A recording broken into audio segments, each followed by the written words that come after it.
পরিবেশ, বন ও জলবায়ু পরিবর্তন বিষয়ক প্রধানমন্ত্রীর বিশেষ সহকারী ডক্টর সাইমুম পারভেজ বলেছেন, মানুষের জীবনমান উন্নয়নের রাজনীতি করতে চায় বিএনপি।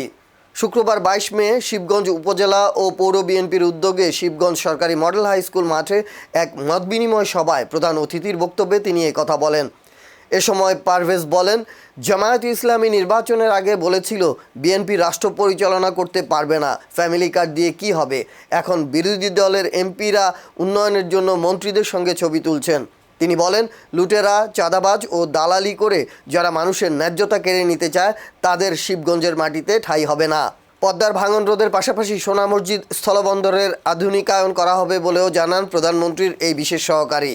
শিবগঞ্জ উপজেলা বিএনপির আহ্বায়ক আশরাফুল হকের সভাপতিত্বে এতে আরও বক্তব্য রাখেন উপজেলা বিএনপির সদস্য সচিব তৌসিকুল আলম, পৌর বিএনপির আহ্বায়ক শফিকুল ইসলাম ও শিবগঞ্জ পৌর যুব দলের সিনিয়র যুগ্ম আহ্বায়ক আবুল বাশার সহ আরও অনেকে। এবারে আমাদের প্রধান অতিথিকে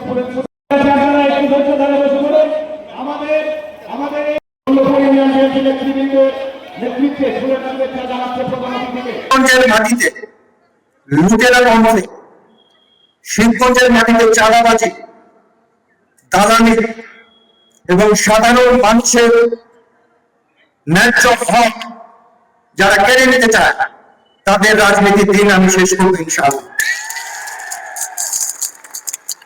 আমি জানি আমার পথে অনেক বাধা আসবে, আমি জানি আমাদের এখানে অনেক বড় বড় নেতারা রয়েছেন, আমি জানি মানুষের অনেক ধরনের পরিকল্পনা রয়েছে, কিন্তু আমার সাথে রয়েছেন আপামর জনসাধারণ, আমার সাথে রয়েছেন বিএনপির সাধারণ নেতা কর্মীরা, যে কারণে আমাদের সংগঠনকে উঠে দাঁড় করানোর জন্য আমাদের শহীদ প্রেসিডেন্ট জিয়াউর রহমানের আদর্শ অনুযায়ী বিএনপিকে নতুন করে গড়ে তোলার জন্য আমাদের মাননীয় প্রধানমন্ত্রী তারেক রহমান যে নতুন রাজনীতির কথা বলছেন, জ্ঞান ভিত্তিক এবং উন্নয়ন ভিত্তিক যে নতুন রাজনীতির কথা বলছেন, সাধারণ মানুষের জনগণের উন্নয়ন সাধনের যে রাজনীতির কথা বলছেন, সেই রাজনীতি আমাদের এই মাটিতে প্রতিষ্ঠা করতে হবে ইনশাআল্লাহ।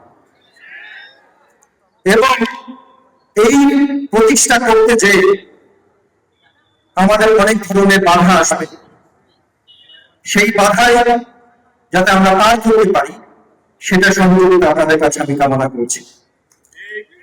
এবং এর সাথে সাথে একটি কথা বলতে চাচ্ছি, আমাদের গত নির্বাচনে পরাজয় হতে পারে, কিন্তু মানুষের যে ভালোবাসা এবং সাধারণ মানুষের যে গণজাগরণ, সেই গণজাগরণ এবং গণজোয়ারের মাধ্যমে বিএনপি সরকার কিন্তু বাংলাদেশে প্রতিষ্ঠিত হয়েছে। এবং বিএনপি সরকার প্রতিষ্ঠার হওয়ার কারণে শিবগঞ্জ কিন্তু এই উন্নয়নের জোয়ার থেকে বঞ্চিত হবে না।